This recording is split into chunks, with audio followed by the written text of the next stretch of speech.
पृष्ठीय क्षेत्रफल और आयतन के बारे में हम पढ़ रहे थे। ठीक है, चलिए तो स्टार्ट करते हैं आज की क्लास। सो हेलो एवरीवन, सबसे पहले सभी स्टूडेंट्स को गुड इवनिंग। और जो हमारी एक्सरसाइज चल रही है जिसका नाम है 13.4, इसको आज हम आगे बढ़ाने वाले हैं। और इस चैप्टर में हम पढ़ क्या रहे हैं, पृष्ठीय क्षेत्रफल और आयतन के बारे में हम पढ़ रहे हैं। हमने अब तक किस किस को पढ़ लिया है? हमने घन का पृष्ठीय क्षेत्रफल पढ़ा, घनाभ का पृष्ठीय क्षेत्रफल पढ़ा, बेलन का पृष्ठीय क्षेत्रफल पढ़ा और शंकु का पृष्ठीय क्षेत्रफल पढ़ा। और पिछली क्लास में हम गोले का पृष्ठीय क्षेत्रफल पढ़ रहे थे। ठीक है, ये चार जो है कंप्लीट हो चुके हैं। ये बचा हुआ है इसका थोड़ा सा हिस्सा, ये हम आज करने वाले हैं। ठीक है, तो मैंने आपको पिछली क्लास में बताया था कि एक गोले का पृष्ठीय क्षेत्रफल क्या होता है, 4πr²।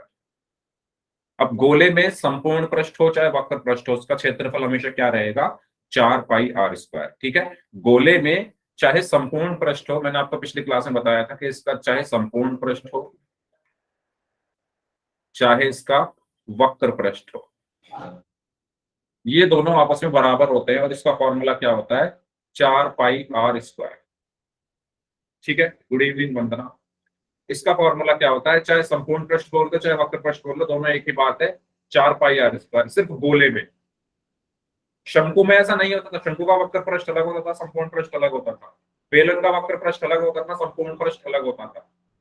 ठीक है, और लेकिन गोले में ये दोनों सेम होते हैं, जिसका फॉर्मूला होता है 4πr²। इसके बाद मैंने आपको बताया था अगर इस गोले को बिल्कुल बीच में से काट दे तो क्या बनेगा, फिर दो अर्ध गोले, आधे आधे गोले। तो उसका वक्र, अब देखो इसमें वक्र पृष्ठ और संपूर्ण पृष्ठ के अलग अलग होता है। क्यों अलग अलग होता है? क्योंकि अगर मैं यहाँ पर एक अर्ध गोला इस तरीके से बनाना चाहूं, ऐसे, ठीक है, ऐसे मैंने यहाँ पर एक अर्ध गोला बनाया इस तरीके से,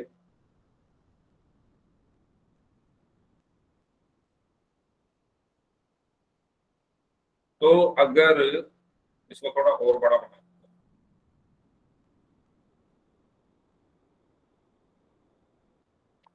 ठीक है, अगर मैं इस अर्ध गोले की बात करूं तो इसका वक्र पृष्ठ कौन सा वाला हिस्सा है, ये इसका वक्र पृष्ठ है। ये क्या है, इसका वक्र पृष्ठ है। ये सारा हिस्सा, ये सारा हिस्सा क्या है, इसका वक्र पृष्ठ है। इसका फॉर्मूला क्या होता है, पूरे गोले का वक्र पृष्ठ क्या होता है, 4πr²। तो आधे गोले का कितना होगा, 2πr²। ठीक है, ये क्या है, अर्ध गोले का, अर्ध गोले का वक्र पृष्ठ। और अगर मैं इसके संपूर्ण पृष्ठ की बात करूं तो संपूर्ण पृष्ठ में क्या आ जाएगा, ये वाला हिस्सा भी आ जाएगा, यानी 2πr² और एक वृत्त बनेगा नीचे, इसका क्षेत्रफल क्या होता है, πr²। तो 2πr² प्लस πr² कितना हो गया, 3πr²। ये क्या होता है, संपूर्ण पृष्ठीय क्षेत्रफल, किसका, गोल, अर्ध गोले का। ठीक है, तो ये ही यहाँ पर लिखा हुआ है कि अर्ध गोले का वक्र पृष्ठीय क्षेत्रफल कितना होता है, 2πr²। और अर्ध गोले का कुल पृष्ठीय क्षेत्रफल कितना होता है, 3πr²। इनमें किसी को कोई डाउट है तो पूछ लीजिए। ये मैंने आपको पिछली क्लास में भी एक्सप्लेन कर दिए थे, फिर भी मैंने दोबारा से अब भी एक्सप्लेन कर दिए हैं। अगर किसी को इसमें कोई डाउट है तो आप पूछ सकते हैं, अदरवाइज हम फिर जो बचे हुए क्वेश्चन है वो करते हैं। ठीक है, तो एक्सरसाइज 13.4 हमारी चल रही थी। हमने इसके 5 क्वेश्चन पिछली क्लास में कर लिए थे। क्वेश्चन नंबर 6 से हमें स्टार्ट करना।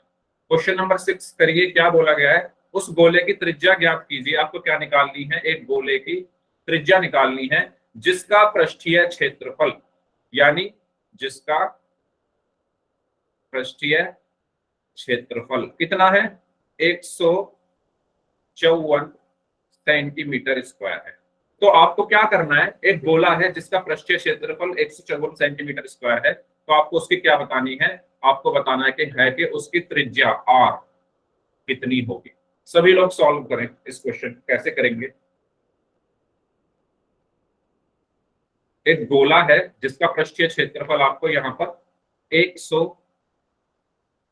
गोले का पृष्ठीय क्षेत्रफल 154 सेंटीमीटर स्क्वायर आपको दिया हुआ है।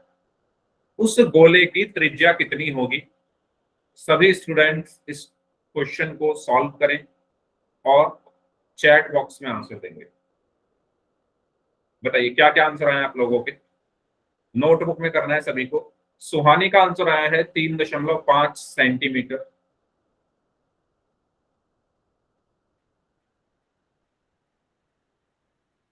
बाकी लोग बताएं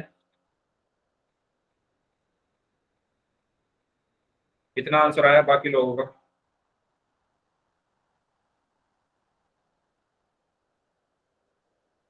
पाई का मान आप 22/7 रख सकते हैं।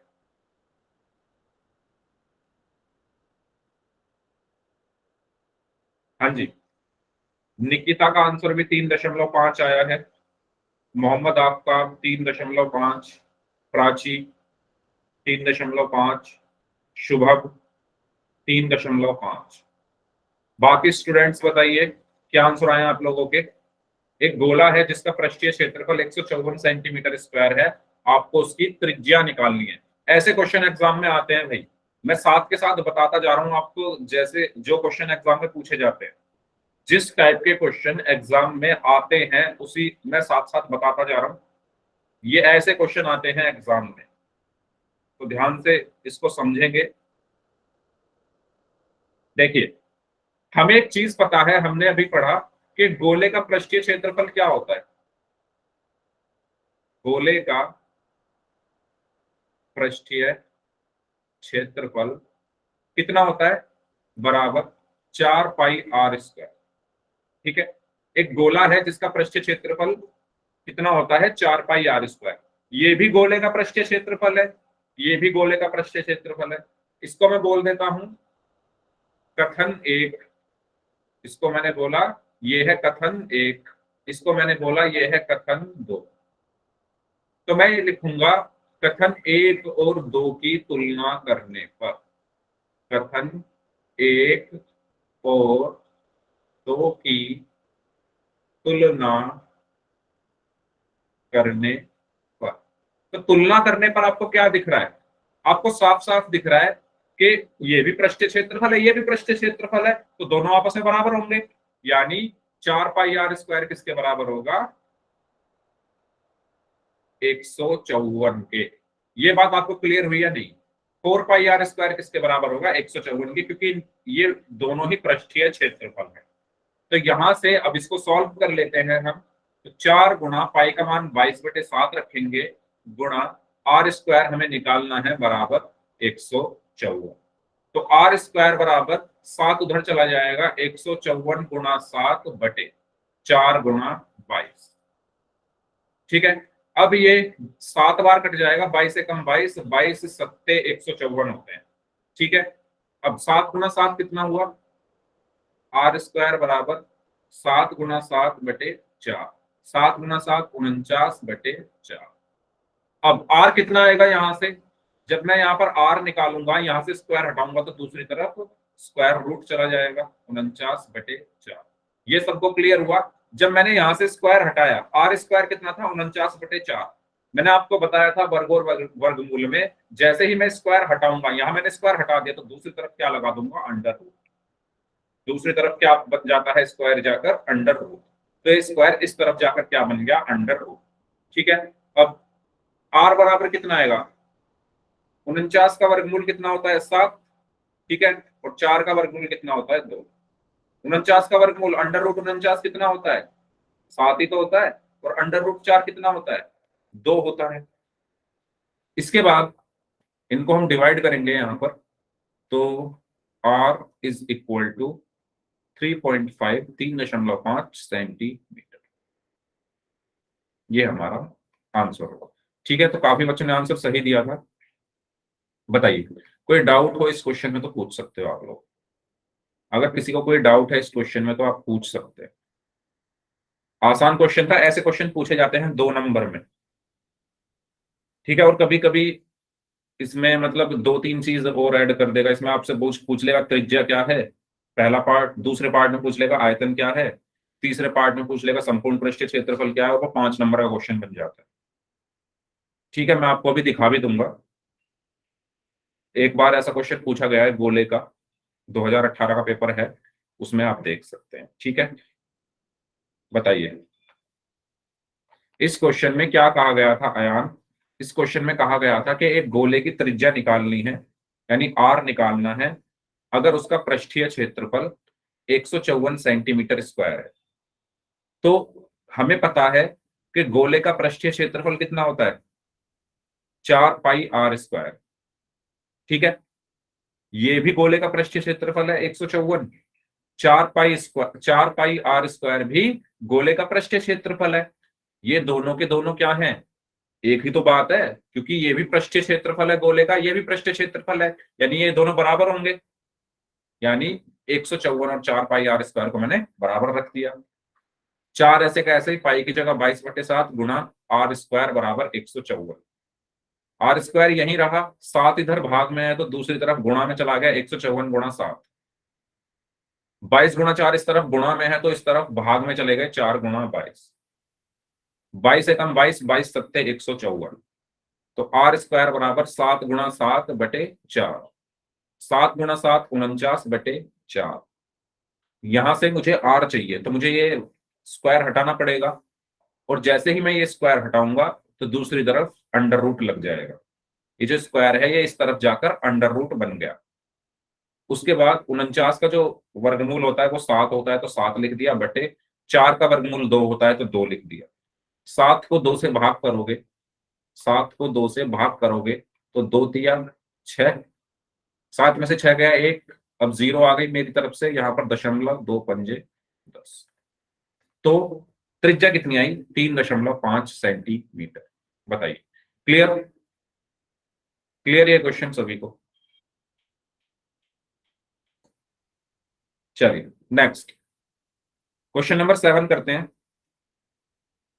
क्वेश्चन नंबर 7 में क्या बोला गया है, इसमें बोला गया है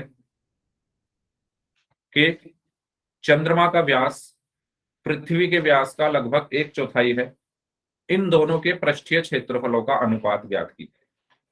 ठीक है, चंद्रमा का व्यास कितना है, पृथ्वी के व्यास का लगभग 1/4 है।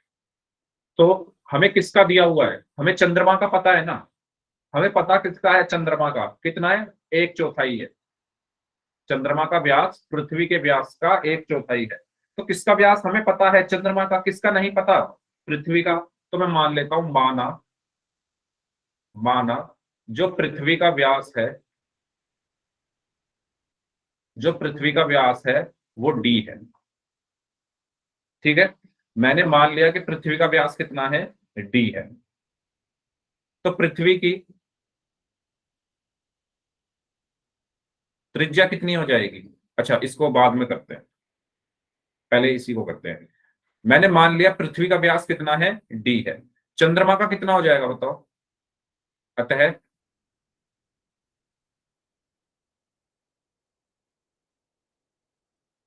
चंद्रमा का व्यास, चंद्रमा का व्यास कितना हो जाएगा भाई, चंद्रमा का व्यास पृथ्वी के व्यास का कितना है, 1/4। पृथ्वी का d है तो चंद्रमा का कितना हो जाएगा, 1/4, मतलब d/4। ये दोनों लाइन आपको समझ में आई या नहीं, जल्दी बताओ। आपके मन में ये सवाल उठेगा कि सर पृथ्वी का ही आपने क्यों माना। पृथ्वी का मैंने इसलिए माना क्योंकि मुझे उसका पता नहीं है, चंद्रमा का तो मुझे पता है 1/4 है। पृथ्वी का कितना है तो मैंने डी मान लिया, पृथ्वी का मान लो डी है, तो चंद्रमा का कितना हो गया, d/4। इन दोनों लाइनों में अगर कोई डाउट है तो आप पूछ लीजिए, इसके बाद फिर मैं आगे बढ़ता हूँ। Okay Prachi, very good. Pooja Gupta नाम से स्टूडेंट है, वेरी गुड। ठीक है, तो मुझे बताओ त्रिज्या कितनी हो जाएगी यहां से फिर, अगर मैं यहां से लिखूं पृथ्वी की त्रिज्या,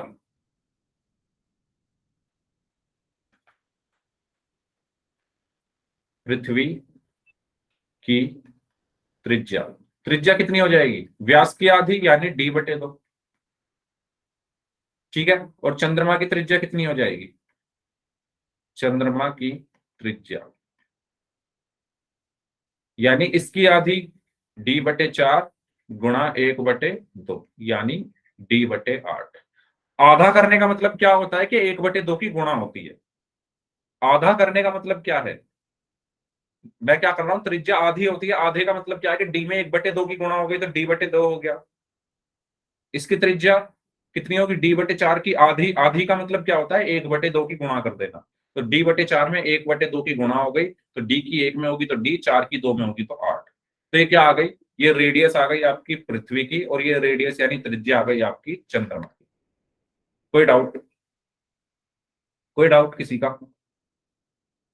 आपको निकालना क्या है, इन दोनों के पृष्ठीय क्षेत्रफलों का अनुपात।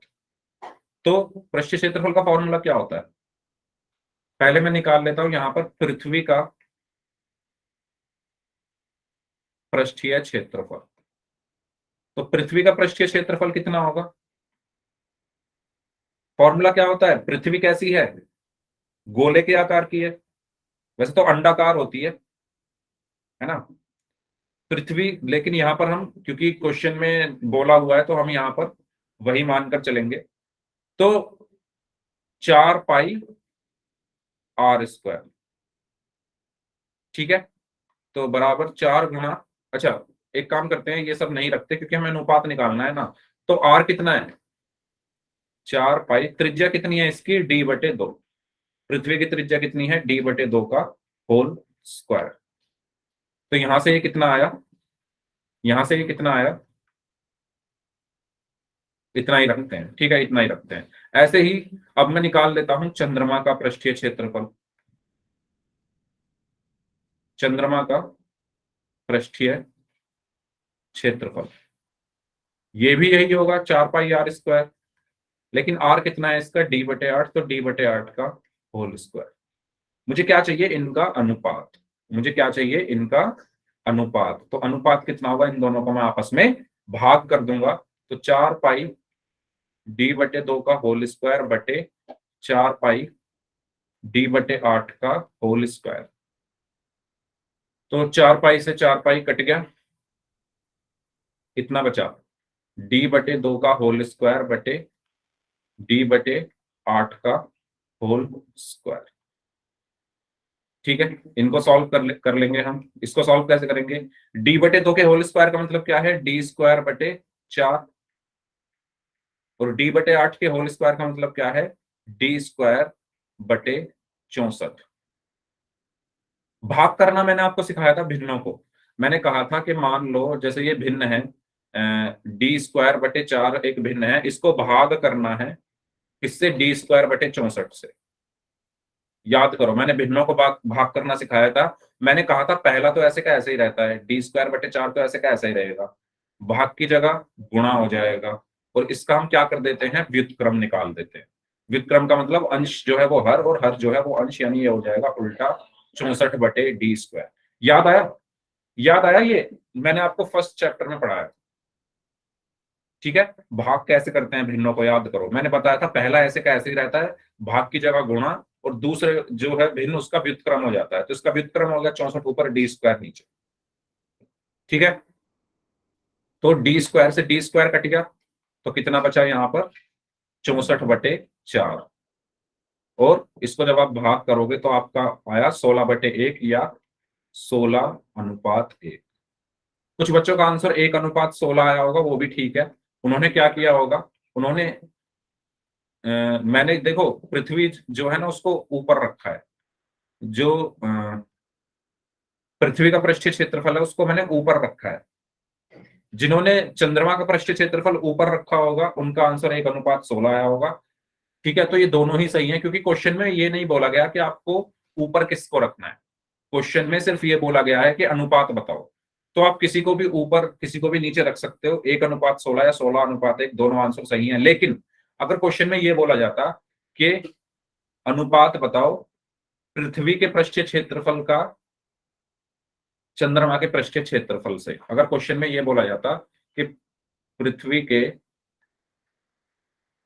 पृष्ठीय क्षेत्रफल का चंद्रमा के पृष्ठीय क्षेत्रफल से अनुपात बताओ, तब आपको क्या करना पड़ता, ऊपर क्या आता तब बताओ, ऊपर क्या आता तब, ऊपर आता पृथ्वी का पृष्ठीय क्षेत्रफल और नीचे आता चंद्रमा का पृष्ठीय क्षेत्रफल। क्योंकि क्वेश्चन में ऐसा कुछ बोला नहीं गया है, क्वेश्चन में सिर्फ बोला है कि अनुपात बताओ, तो आप किसी को भी ऊपर किसी को भी नीचे रख सकते हो। ठीक है, तो ये क्वेश्चन सबको क्लियर हुआ, 1:16 या 16:1, दोनों आंसर सही है। बताइए। ठीक है, कोई डाउट हो तो पूछ। सर चंद्रमा का पृष्ठीय क्षेत्रफल में मेरा डाउट है। चंद्रमा का पृष्ठीय क्षेत्रफल, पृष्ठीय क्षेत्रफल का फॉर्मूला 4πr² होता है। तो 4 पाई तो ऐसे का ऐसे, आर मतलब त्रिज्या, त्रिज्या कितनी है, d/8 है। ये देखो ना, चंद्रमा की त्रिज्या कितनी है, d/8। तो आर की जगह मैंने d/8 रखा और उसका स्क्वायर, 4πr², आर की जगह d/8 का होल स्क्वायर।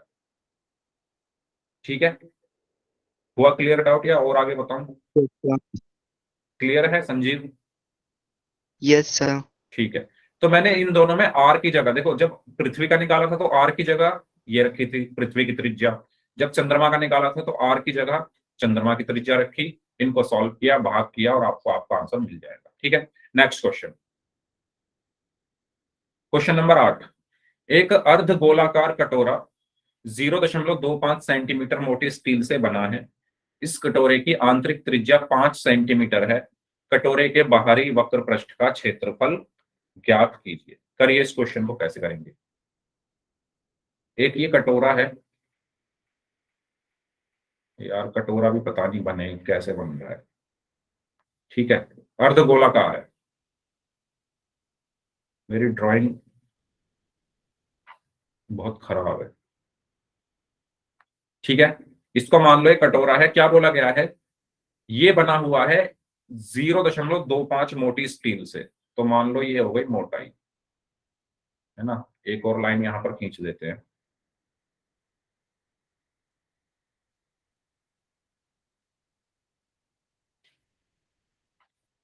ठीक है, तो ये इसकी मोटाई है, ये क्या है, ये इसकी मोटाई है कटोरे की, कितनी दी हुई है, 0.25 मीटर। ये मोटाई कितनी दी हुई है, 0.25 मीटर। ठीक है, ये सबको समझ आ रहा है, मोटाई कौन सी है, जल्दी बताओ, मोटाई कौन सी है, जहां पर मैं तीर के निशान लगा रहा हूं ना, ये मोटाई है इस कटोरे की। ठीक है, और ये कितनी है, ये कितनी है, क्वेश्चन में हमें दी हुई है कि 0.5 सेंटीमीटर है, सॉरी मीटर नहीं सेंटीमीटर। तो ये जो मोटाई है, ये वाली जो मोटाई है, ये कितनी है, 0.25 सेंटीमीटर। इसके बाद बोला गया है कि इस कटोरे की आंतरिक त्रिज्या 5 सेंटीमीटर है। ठीक है, तो मान लो यहां इसका सेंटर होगा, यहां होगा ना सेंटर, केंद्र।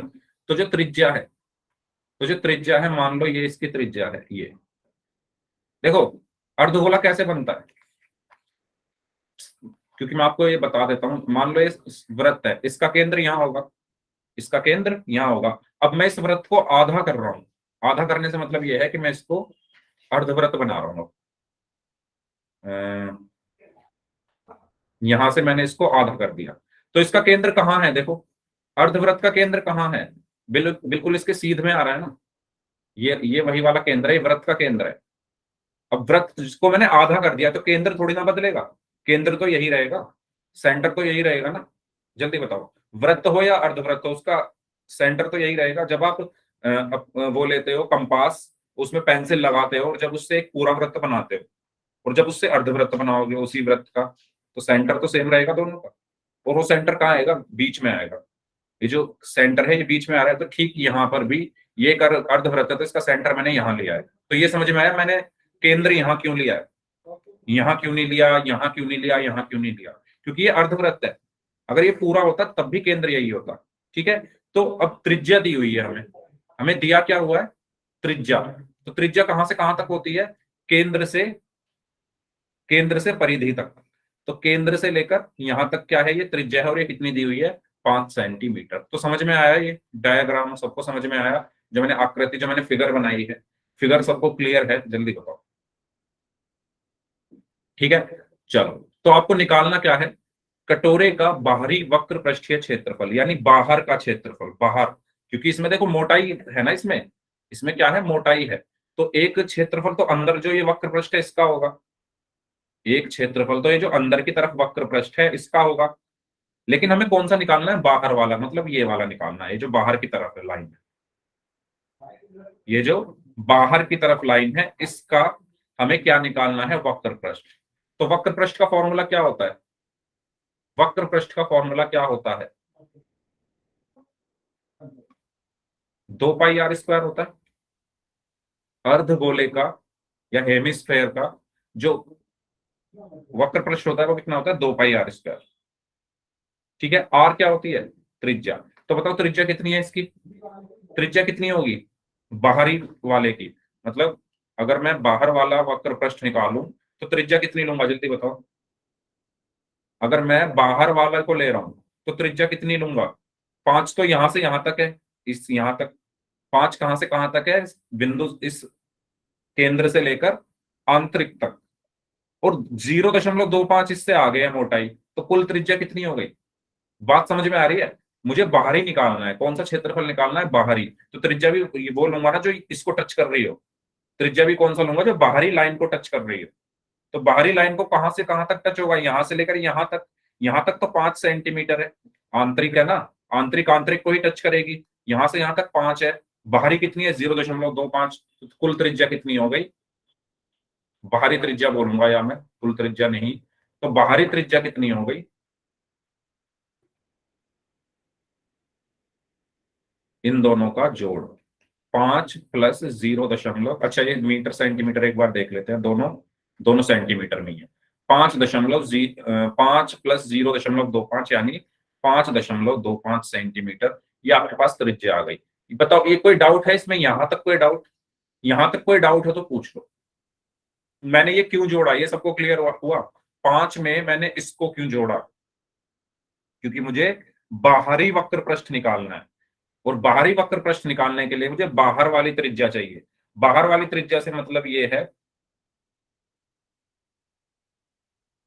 बाहर वाली त्रिज्या से मतलब ये है कि मुझे बाहर का, सॉरी बाहर का बाहर वाली त्रिज्या से मतलब ये है कि ऐसी लाइन जो केंद्र से इस लाइन को टच कर रही हो, यानी अगर मैं एक लाइन ऐसे खींच दूं, अगर मैं एक लाइन ऐसे खींच दूं जो केंद्र से बाहर वाले को टच कर रही है, तो कुल दूरी कितनी होगी, कुल दूरी कितनी होगी, यहां से यहां तक 5 है, और मोटाई कितनी है 0.25, तो कुल कितनी हो गई 0.25, सॉरी 5.25। ठीक है, अब वक्र पृष्ठ कितना होगा, वक्र पृष्ठ कितना होगा, 2 × 22/7 गुणा 5.25 गुणा 5.25। इसको सॉल्व कर लेते हैं, सॉल्व करके क्या आएगा, 2 × 22/7 गुणा, दशमलव हटेगा तो नीचे 100 बन गया, ये वाला भी दशमलव हटेगा तो नीचे 100 बन गया, 525/100 गुणा 525/100, 7 एकम 7, 7 सत्ते 49, 7 पंजे 35। ठीक है, ओके, तो ये हो जाएगा आपका, और कुछ कट रहा है, इनको भी काट ही लेते हैं या छोड़ो, इनकी गुणा कर लेते हैं, 2 × 22 गुणा 75 गुणा 525, इनकी गुणा नीचे 100 × 100, तो गुणा करके देख लेते हैं। सबसे पहले 75 दूनी 150, 150 की 22 में गुणा करेंगे तो देखो 75 दूनी 150, 150 की 22 में गुणा कर लो, तो 22 0 0, 22 पंजे 110, 22 एकम 22 और 11 33। ठीक है, तो ये आ गया आपका 3300, इसमें 525 की गुणा कर लो, 5 0 0, 5 0 0, 5 तिया 15, 5 तिया 15 और 1 16, 2 0 0, 2 0 0, 2 तिया 6, 2 तिया 6, 5 0 0, 5 0 0, 5 0 0, 5 तिया 15, 5 तिया 15 और 1 16, 0 0 5 2 3 7 1, तो ये आया आपका 173, 1732500/100 गुणा 100। तो कितनी जीरो है नीचे, 1 2 3 4, तो दशमलव भी कितने अंकों से आगे आ जाएगा, 4 अंकों से पहले, 1 2 3 4, तो हमारा आंसर क्या आया, 173.25 क्या, सेंटीमीटर स्क्वायर। Centimetre square. ठीक है, इस तरीके से हमें करना है। बताइए समझ आया सभी को? ये क्वेश्चन सभी को क्लियर हुआ है नहीं? कोई डाउट है तो पूछ लो, कोई डाउट है तो पूछ लो। ठीक है, तो इस तरीके से हमें करना है, आसान है। बस आपको ये इनको जोड़ देना था, 5 और 0.25 को आपके बाहरी त्रिज्या मिल जाती, बाहरी त्रिज्या से आपने इस क्वेश्चन को कर लेना है। ठीक है, नेक्स्ट ये होगा क्वेश्चन नंबर 8। क्वेश्चन नंबर 9 करते हैं। इसको आप लोग मुझे बताएंगे खुद से। सबसे पहले आप मुझे पहले क्वेश्चन का आंसर जल्दी से बता दो। एक लंबवृत्तीय बेलन त्रिज्या r वाले एक गोले को पूर्णतया घेरे हुए है। ज्ञात कीजिए गोले का पृष्ठीय क्षेत्रफल। ठीक है, पहले गोले का पृष्ठीय क्षेत्रफल आपको बताना है, तब तक मैं इसको यहाँ पर एक बार बना देता हूँ अच्छे से। बताइए सभी लोग जल्दी से, क्या होगा गोले का वक्र, गोले का पृष्ठीय क्षेत्रफल और क्यों होगा? बताइए। ये गोला है, ठीक है, और इस तरीके से ये एक बेलन के अंदर रखा हुआ है।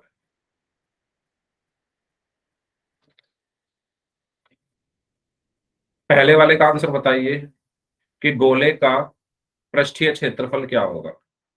3। 3 कैसे होगा भाई? एक गोला है, एक लंबवृत्तीय बेलन त्रिज्या r वाले एक गोले को पूर्णतया घेरा हुआ है। एक गोला है जिसकी त्रिज्या r है, तो उसका पृष्ठीय क्षेत्रफल क्या होगा? 3 कैसे बता रहे हो? ये आप मुझे समझ नहीं आ रहा। 3 कौन सी कैलकुलेशन की है आप लोगों ने?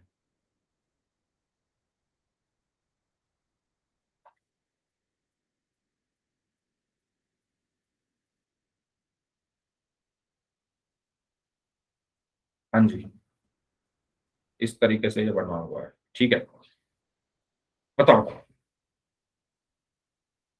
यस, 4 पाई r स्क्वायर, वेरी गुड। अरे ये तो फॉर्मूला ही होता है हमारा। ऐसा गोला जिसकी त्रिज्या r है, ऐसा गोला, गोले की त्रिज्या कितनी है? त्रिज्या r है, तो उसका पृष्ठीय क्षेत्रफल कितना होगा? पृष्ठीय क्षेत्रफल कितना होगा? ये तो सीधा सीधा फॉर्मूला है, 4 पाई r स्क्वायर। इसमें तो कुछ करना ही नहीं था।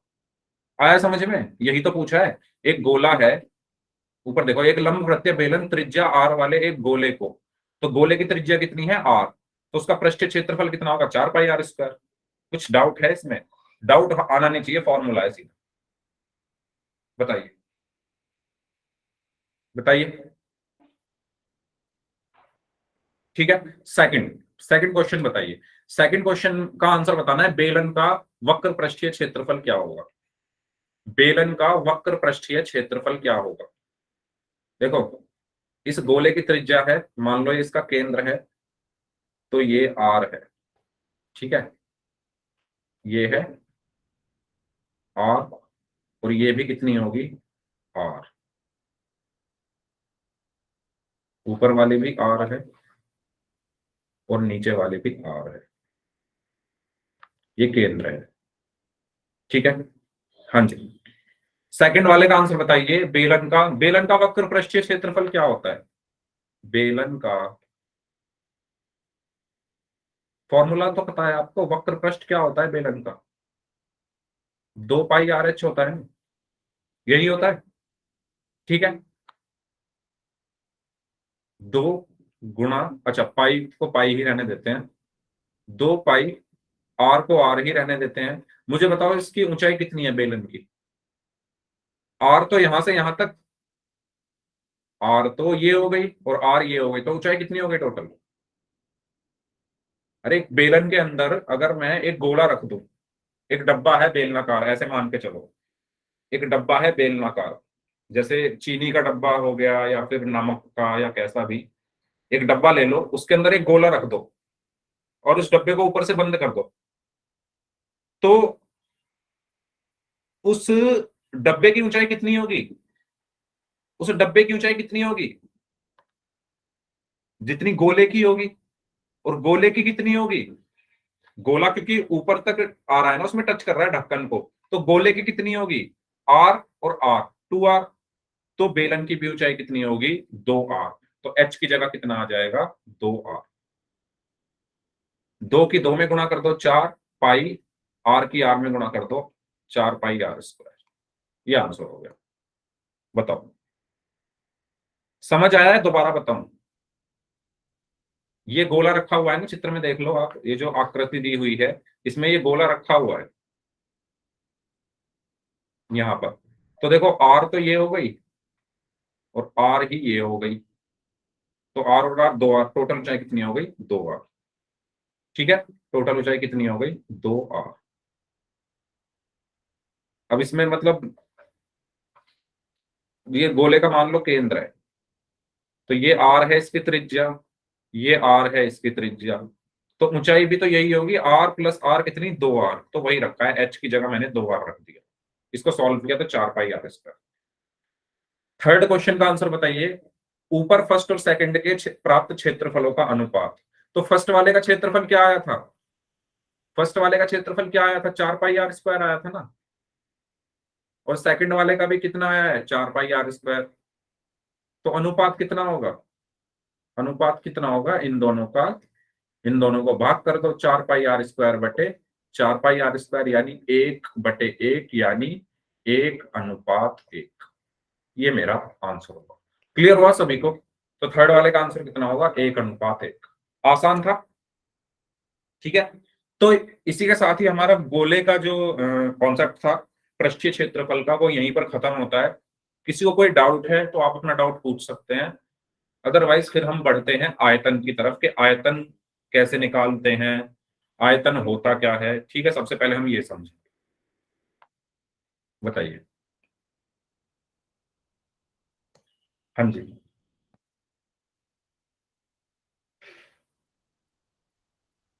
ठीक है, चलिए आगे बढ़ते हैं, बात करते हैं आयतन की। अच्छा, सबसे पहली चीज, आयतन को पढ़ने से पहले हम पढ़ेंगे क्षेत्रफल और आयतन में अंतर क्या होता है। क्षेत्रफल क्या होता है और आयतन क्या होता है, कोई बताएगा मुझे?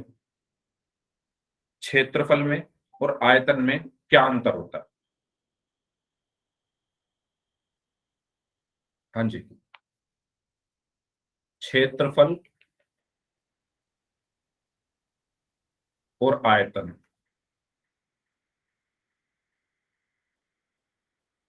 देखो, सिंपल सा अंतर बता रहा हूं, जैसे मेरा एक कमरा है, जैसे आप एक कमरे में बैठे हो, एक कमरे में बैठे हो, तो उसका क्षेत्रफल से मतलब ये है, उसके क्षेत्रफल से मतलब ये है कि उस कमरे की दीवारों पर आप कितना लिख सकते हो या कितना पेंट कर सकते हो। क्षेत्रफल से मतलब क्या होता है कि मान लो कोई कमरा है, या कोई कोई भी चीज ले लो, कोई बेलन ले लो या कोई शंकु ले लो, क्षेत्रफल से मतलब है कि उसके जो पृष्ठ है उस पर आप तो जो भी काम करते हो वो क्षेत्रफल के अंतर्गत आता है। ठीक है, जैसे आपका क्लासरूम हो गया, उसका क्षेत्रफल से मतलब ये है कि उसके चारों दीवार पर, छत पर, ठीक है, फर्श पर, अगर मैं कोई शीट बिछाना चाहूं या पेंट करना चाहूं या कुछ लिखना चाहूं तो कितना मैं लिख सकता हूं, कितना मैं उसमें पेंट कर सकता हूं, कितनी उसमें शीट आएगी, ये होता है क्षेत्रफल। ये क्लियर हुआ सभी को? यानी कि क्षेत्रफल से मतलब होता है कि हम पृष्ठों की बात करते हैं क्षेत्रफल में। क्षेत्रफल में हम किसकी बात करते हैं? पृष्ठों की।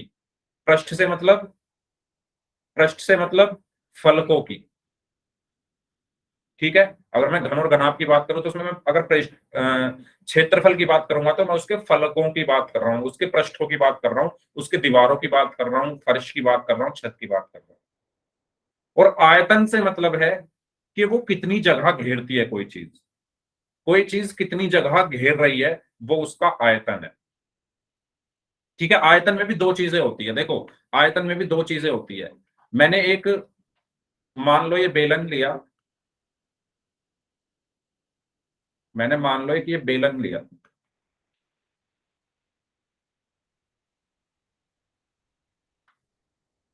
ठीक है, अगर मैं इसका आयतन निकालूं, आयतन से मतलब है कि ये कितनी जगह घेर रहा है। ये बेलन जो है हर तरफ से बंद है। ध्यान देने वाली बात यह है कि ये बेलन हर तरफ से बंद है। कंडीशन क्या है कि ये बेलन ऊपर से भी बंद है, ऊपर से भी बंद है, नीचे से भी बंद है, और बीच में से भी बंद है। ठीक है, ये होता है आयतन के कितनी जगह घेर रहा है। एक चीज होती है धारिता, एक चीज क्या होती है, धारिता, या जिसको हम बोलते हैं कैपेसिटी। जैसे पानी का ग्लास है, जैसे पानी का ये ग्लास है,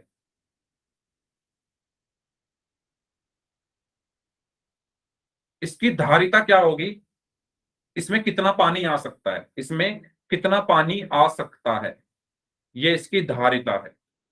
लेकिन ध्यान देने वाली बात यह है कि दोनों ही चीजें, धारिता भी और आयतन भी, दोनों का फॉर्मूला सेम होता है, दोनों का फॉर्मूला सेम होता है। ठीक है, आपने क्वेश्चन पढ़े होंगे अपने स्कूल में, जब ये चैप्टर करा होगा, बहुत सारे क्वेश्चन आपको ऐसे दिखे होंगे कि एक टंकी है, उसमें कितना पानी भरा जा सकता है, या एक कमरा है, उसमें कितनी हवा आ सकती है। तो ऐसे जो क्वेश्चन होते हैं जहां पर हमें कुछ भरना हो, जैसे एक माचिस का बॉक्स है, उसमें कितनी माचिस रखी जा सकती है, यानी अगर कुछ ऐसा आपको दिख रहा है जिसमें हम भर रहे हैं चीजें, तो वहां पर आप फॉर्मूला लगाओगे आयतन का। ये चीज क्लियर हुई। बेसिकली वो होती कैपेसिटी है, कैपेसिटी मतलब धारिता, कि कितना उसके अंदर रह सकता है। लेकिन इनका फॉर्मूला, इसमें फॉर्मूला आयतन का ही लगता है, जो कि आप अभी आप देखोगे। ठीक है, जो कि अभी आप देखोगे कि जब हम क्वेश्चन करेंगे कि एक टंकी है, उसमें कितना पानी भरा जा सकता है, तो उसमें हम आयतन का ही फॉर्मूला लगाएंगे। ठीक है, किसका अलग होता है फॉर्मूला? धारिता और आयतन। धारिता और आयतन के फॉर्मूले अलग होते हैं। यस सर, धारिता 2πr हो गया। 2πr कैसे? सर ये 2πr फॉर्मूला वो वक्र पृष्ठ होता है। मैं धारिता से मतलब ये है कि जैसे मैंने एक ग्लास लिया पानी का, उसके अंदर अगर मैं पानी भर रहा हूं तो उसके अंदर कितना पानी आ सकता है। वक्र पृष्ठ होता है बाहर का वक्र। मैंने क्या बताया, अगर मैं क्षेत्रफल की बात करूंगा तो सरफेस की बात करूंगा, सरफेस मतलब पृष्ठों की बात करूंगा। अगर मैं एक ग्लास के वक्र पृष्ठ की बात कर रहा हूं तो मैं बात कर रहा हूं उसमें स्टील, उसका जो स्टील है या उसका जो कांच है वो कितना है। अगर मैं धारिता की बात कर रहा हूं तो उसके अंदर पानी कितना आ सकता है। ये बात क्लियर हुई या नहीं? ठीक है, आप कंफ्यूज हो रहे हो। ये इसका मतलब देखो, दो चीजें हैं। एक ग्लास को ले लो, एक ग्लास में दो चीजें होती है। एक तो होता है अगर कांच का ग्लास है, अगर कांच का ग्लास है तो उसमें दो चीजें होती है, एक तो कांच उसका, और दूसरा उसमें कितना द्रव भरा जा सकता है, कितना पानी, कितनी चाय, कितनी कोल्ड ड्रिंक, कितना, मतलब जो भी द्रव है कितना भरा जा सकता है। एक गिलास में कितनी चीजें होती है, दो चीजें। एक तो उसका कांच जिससे वो बना है, दूसरी चीज उसमें कितनी कैपेसिटी, कितनी चीजें उसमें आप रख सकते हो। तो जो कांच है, अगर हम उसको मेजर करेंगे तो वो है उसका क्षेत्रफल। जो उस ग्लास का कांच है, अगर हम उसको मापेंगे तो वो है क्षेत्रफल। और उस ग्लास के अंदर कितनी चीज आ सकती है, या कितना पानी आ सकता है, कितनी कोल्ड ड्रिंक आ सकती है, वो है उसका आयतन। अब आया समझ में, आयतन और क्षेत्रफल में क्या अंतर है। एक कमरा, एक कमरा, उसकी दीवारों पर कितना पेंट हुआ, वो है उसका क्षेत्रफल। एक कमरा के उसके अंदर कितनी हवा रह सकती है, वो है उसका आयतन। या एक कमरा, उसके अंदर, उस कमरे में कितने आप नोटों की गड्डियां भर सकते हो कि पूरा कमरा भर जाए, वो है उसका आयतन। अब समझ आया दोनों में अंतर सभी को? अगर हमें चीजें भरनी है, किसी चीज में पानी भरना है, द्रव भरना है, माचिस की डिब्बियां भरनी है, कुछ भी भरना हो, तो हम आयतन का फॉर्मूला लगेगा। ये मैंने एक बहुत लंबा सा मैसेज आपको आपके व्हाट्सएप ग्रुप पर भी टाइप करके बताया था कि अंतर क्या है। अगर बात पृष्ठ की हो रही है, पेंट करना है या कपड़ा चढ़ाना है, तो बात पृष्ठ की हो रही है, तो वहां पर लगेगा क्षेत्रफल। अगर कुछ भरना है, जैसे पानी भरना है, अभी हम क्वेश्चन करेंगे उसमें आप देखोगे, एक टंकी है, उसके अंदर कितना पानी आ सकता है, कितना द्रव आ सकता है। एक माचिस का बॉक्स है, उसके अंदर कितनी माचिस आ सकती है, तो हमें भरनी पड़ रही है ना चीजें, तो वहां पर लगता है आयतन। तो आयतन और क्षेत्रफल में अंतर सभी को क्लियर है। और मैं ये बता रहा था कि आयतन होता है कि कोई चीज कितनी जगह, जैसे ये खोखला नहीं है, ये पूरा भरा हुआ है, तो इसके अंदर तो कुछ आ ही नहीं सकता, तो ये कितनी जगह घेर रहा है, ये इसका आयतन है। और अगर ये खोखला नहीं होता, अगर मुझे इसमें पानी भरना होता, तो वो इसकी धारिता है, लेकिन फॉर्मूले दोनों के एक जैसे होते हैं, ये मैं ये बता रहा था। ठीक है, धारिता और आयतन दोनों के फॉर्मूले सेम होते हैं। अगर कोई डाउट है तो पूछ लो, फिर हम बढ़ते हैं। अब देखो, जब आप क्वेश्चन करोगे ना, मैं आपको क्वेश्चन में ही दिखा दूंगा। हर क्वेश्चन में आपको ये देखने के लिए मिलेगा कि आप वहां पर कुछ भर रहे हैं, पानी भर रहे होगे, द्रव भर रहे होगे, या कुछ भी भर रहे होगे। ठीक है, तो एग्जाम में जब क्वेश्चन आता है तो आप लोगों को क्वेश्चन ध्यान से पढ़ना है। आपको ये देखना है कि क्वेश्चन में वो कहना क्या चाह रहा है। पेंट करा रहा है, कपड़ा चढ़वा रहा है, तो क्षेत्रफल। पानी भरवा रहा है, ठीक है, या मीटर क्यूब में या सेंटीमीटर क्यूब में कुछ दिया हो। एक और अंतर है, एक और अंतर है, देखो, कभी कभी क्वेश्चन को आपको मात्रकों से भी पहचानना होता है। अब क्योंकि मैंने बताया, जैसे क्षेत्रफल है, क्षेत्रफल के मात्रक में हमेशा, क्षेत्रफल के मात्रक में हमेशा स्क्वायर आता है, जैसे मीटर स्क्वायर या सेंटीमीटर स्क्वायर।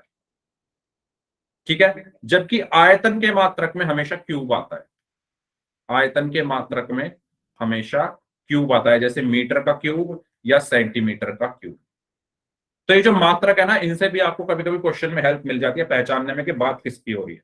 अगर स्क्वायर चढ़ा है, जैसे खर्चा है, खर्चा दे दिया किसी क्वेश्चन में कि जो खर्च है वो है 40 रुपए प्रति मीटर स्क्वायर, तो वहां पर आप क्षेत्रफल निकालोगे कि मीटर स्क्वायर है। अगर खर्च है 40 रुपए प्रति मीटर क्यूब, तो यहां पर मीटर क्यूब का खर्च दिया है, तो यहां पर आप आयतन निकालोगे। समझ में आया? अभी मैं सिर्फ आपको हिंट दे रहा हूं, पूरे क्वेश्चन अभी आप देखोगे, क्वेश्चन में आप देखोगे किसी किसी क्वेश्चन में खर्च दिया होगा प्रति मीटर क्यूब, तो वहां पर मीटर क्यूब आ रहा है ना, तो पहले आयतन आपको निकालना पड़ेगा, क्योंकि खर्च किस हिसाब से दिया हुआ है, आयतन के हिसाब से। यहां पर खर्च किस हिसाब से दिया हुआ है, क्षेत्रफल के हिसाब से। ये चीज क्लियर हुई सभी को? ये चीज सभी को क्लियर हुई? ठीक है। और एक और चीज हमेशा ध्यान रखना कि जो धारिता होती है, जो मैंने बताया, वो हमेशा नापी जाती है लीटर में। और क्योंकि क्वेश्चन में लेके कितना लीटर पानी उसमें भर सकते हो, तो देखो फॉर्मूला सेम रहेगा, लेकिन आपको पता होनी चाहिए धारिता, जहां पर लीटर की बात हो रही है वहां पर धारिता की बात हो रही है, और आयतन जो होता है वो होता है मीटर क्यूब में या सेंटीमीटर क्यूब में। ठीक है, धारिता क्या होती है, कितना द्रव भरा जा सकता है किसी चीज में। आयतन क्या होता है, कितनी जगह वो घेरती है। दोनों के फॉर्मूले सेम है। इनमें आपको अंतर पता होना चाहिए, क्योंकि मैं नहीं चाहता कि आप कुछ भी ऐसी चीज आपके माइंड में रह जाए जिससे आप कंफ्यूज होते रहो। ठीक है, तो ये इनके नाम अलग अलग हैं, धारिता और आयतन। अंतर समझ आया? आयतन कि कोई चीज कितना स्थान घेर रही है, धारिता किसी चीज के अंदर कितनी कैपेसिटी है, कितना वो बर्दाश्त कर सकता है। एक कमरे में कितनी हवा रह सकती है, एक गिलास में कितना पानी रह सकता है, एक टंकी में कितना पानी रह सकता है, वो उसकी धारिता है। एक टंकी कितनी जगह घेरती है, वो उसका आयतन है। फॉर्मूला सेम है। बताओ, आगे बढ़े। अगर किसी भी पॉइंट में किसी को डाउट है तो आप अपने डाउट पूछ सकते हैं अभी भी। ठीक है, चलिए, तो कभी कंफ्यूज मत होना धारिता और आयतन में, मैंने आपको दोनों चीजें बता दी। चलिए, घनाभ का आयतन क्या होता है, तो फॉर्मूला सीधा सीधा L गुणा B गुणा H होता है। ठीक है, तो हमेशा एक चीज और मैं आपको बता दूं, अगर आपको सारे फॉर्मूले ना याद रखकर एक फॉर्मूला याद रखना है, तो हमेशा याद रखना कि आयतन का जो फॉर्मूला होता है वो होता है आधार का क्षेत्रफल, आधार का क्षेत्रफल गुणा ऊंचाई। इस फॉर्मूले से आप सारे फॉर्मूले निकाल सकते हो, याद करने की जरूरत नहीं पड़ेगी। एक फॉर्मूला ये याद कर लो, आप सारे फॉर्मूले इससे निकाल सकते हो। कैसे? देखो, जैसे मैंने बोला घनाभ, मैंने बोला घनाभ, तो घनाभ ये है,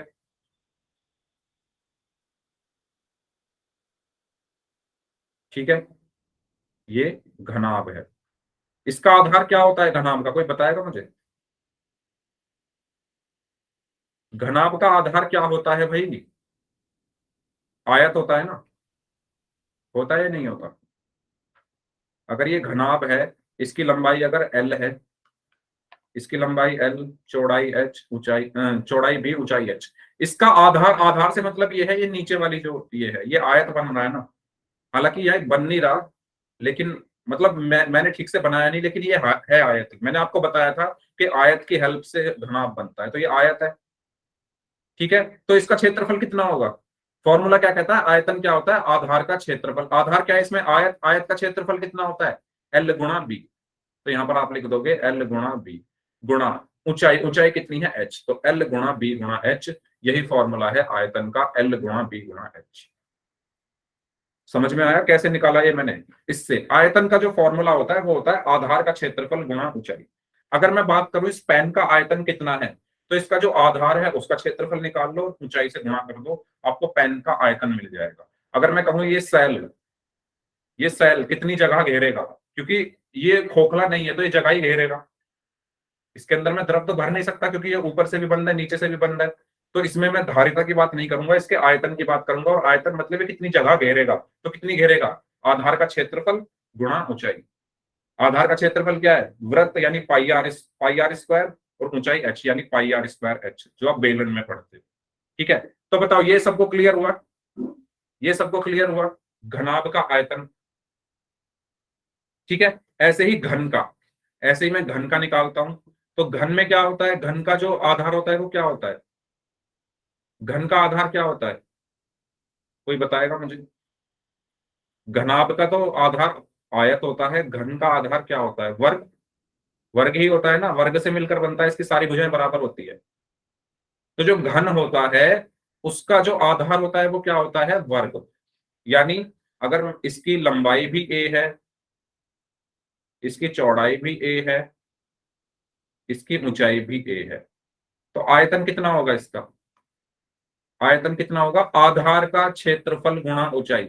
आधार क्या है इसका, वर्ग, वर्ग का क्षेत्रफल क्या होगा, अगर ये सब a हैं तो वर्ग का क्षेत्रफल क्या होता है, a स्क्वायर गुणा ऊंचाई, ऊंचाई कितनी है a, यानी a क्यूब। तो आयतन कितना होता है घन का a क्यूब। ठीक है, क्लियर हुआ सभी को। तो ये दो फॉर्मूले हैं घन और घनाभ के आयतन के। a क्यूब होता है घन का आयतन और घनाभ का आयतन होता है l गुणा b गुणा h। अगर कोई डाउट है आपको तो पूछ लो। ठीक है, ये है एक कहते हैं ना ब्रह्मास्त्र, ये वो ब्रह्मास्त्र है, आधार का क्षेत्रफल गुणा ऊंचाई। अगर आप कोई फॉर्मूला भूल जाओ तो इसका यूज करके आप फॉर्मूला बना सकते हो खुद से।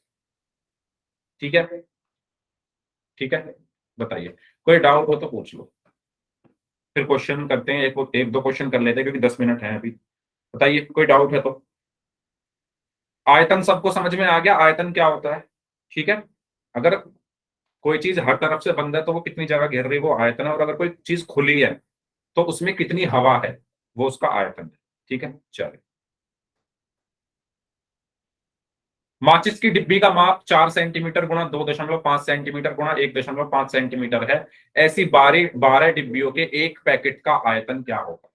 यानी एक माचिस की डिब्बी है जिसकी माप आपको दी हुई है, इस क्वेश्चन को मैं आपको बता रहा हूं, अब आप देखना यहां पर खुद, माप दी हुई है 4 सेंटीमीटर गुणा 2.5 सेंटीमीटर गुणा 1.5 सेंटीमीटर, यानी कि ये लंबाई हो गई, ये चौड़ाई हो गई, और ये ऊंचाई हो गई। एक डिब्बी की माप है ये। ऐसी 12 डिब्बियों को आपको एक पैकेट में क्या करना है, भरना है। याद आया मैंने क्या कहा था, अगर कोई चीज भरनी है मतलब तो यही हुआ ना, ऐसी 12 डिब्बियों को एक पैकेट का, ऐसी 12 डिब्बियों के एक पैकेट का। अच्छा, यहां पर वैसे डायरेक्टली दिया हुआ है आयतन क्या होगा, यहां पर डायरेक्टली पूछा है आयतन क्या होगा, तो यहां पर इतना सोचने की जरूरत नहीं है। लेकिन सोचो, सोचो कि आयतन ही क्यों पूछ रहा है ये, वो आयतन इसलिए पूछ रहा है क्योंकि आप 12 डिब्बियां हैं इस साइज की, उनको एक बड़े पैकेट में भर रहे हो, एक बड़े पैकेट में भर रहे हो, तो उस पैकेट का आयतन क्या होगा, जितनी उसमें डिब्बियां आ सकती हैं। ये बात आपको क्लियर हुई या नहीं, जल्दी बताओ। यहां मैं आपको रिलेट करना बता रहा हूं कि जो मैंने चीज आपको बताई थी कि जब आयतन की बात होगी तो हम कुछ भर रहे होंगे। देख लेना हर क्वेश्चन में हम कुछ भर रहे होंगे, किसी में पानी भर रहे होंगे, किसी में द्रव भर रहे होंगे, कुछ ना कुछ भर रहे होंगे। ठीक है, तो यहां पर मैं क्या निकालूंगा, पहले एक डिब्बी का आयतन निकाल लेता हूं। तो एक डिब्बी का आयतन कितना होगा, एल गुणा बी गुणा एच, एल गुणा बी गुणा एच। तो इन तीनों की गुणा कर लो, 25 की 4 में गुणा करोगे तो 100 आ जाएगा। यहां लिख देता हूं 4 गुणा 2.5 गुणा 1.5, तो ये हो गया 10 गुणा 1.5 यानी 15 हो गया ये। तो कितना आया? 15 सेंटीमीटर क्यूब। अब ऐसी कितनी है? 12 है। ऐसी कितनी है? 12 है। तो 12 डिब्बियों का कितना होगा आयतन? 12 डिब्बियों का के पैकेट का आयतन। एक का क्या है? एक का 15 सेंटीमीटर क्यूब है, तो 12 का क्या होगा? 12 गुणा 15 यानी 12 पंजे 60, 12 एकम 12 और 6 18, 180 सेंटीमीटर क्यूब। कोई डाउट इस क्वेश्चन में हो तो बताओ। ठीक है, समझ आया सभी को? समझ आया सभी को कैसे करना है? कोई डाउट हो तो बता दीजिए। Okay, next. अब देखो कितने लीटर पानी आ सकता है। मैंने क्या बताया था? भर रहे होगे हर क्वेश्चन में, अभी इसमें पानी भर रहे थे। तो जहां भी पानी की बात आ जाए बस, और लीटर याद करो, मैंने क्या बताया था? धारिता, है ना? लीटर धारिता को हम किस में नापते हैं? लीटर में। जब भी हमें कुछ भरना है, पानी भर रहे हैं इस बार टंकी में, तो यहां पर क्या लगाएंगे? क्योंकि देखो अभी तो आपको पता है कि सर हमारा टॉपिक चल रहा है आयतन, तो हम आयतन के ही क्वेश्चन करेंगे। लेकिन पेपर में जब क्वेश्चन आएगा तो हमें नहीं पता कि वो कहां से आया है, आयतन की एक्सरसाइज में से आया है या क्षेत्रफल की एक्सरसाइज में से आया है। अभी तो हमें पता है कि हम आयतन पढ़ रहे हैं, तो सारे क्वेश्चन आयतन से ही होंगे। लेकिन पेपर में तो मिक्स आएगा ना, किस एक्सरसाइज से आ जाए। तो वहां पर आपको सोचना है कि मैं क्षेत्रफल का फॉर्मूला लगाऊं या आयतन का। तो जब भी आपको पानी भरना हो तो कौन सा फॉर्मूला लगेगा?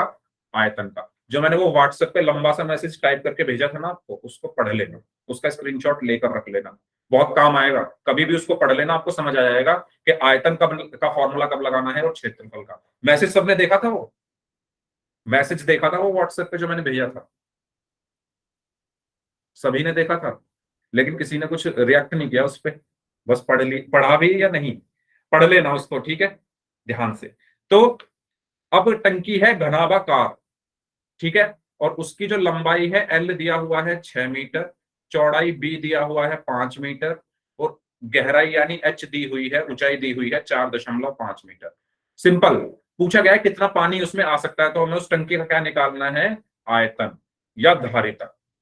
क्योंकि वो खुद टंकी में पानी भर रहे हैं ना, तो धारिता का वहां पर होता है। तो मैं यहाँ पर आयतन लिख रहा हूं क्योंकि दोनों के फॉर्मूले सेम होते हैं।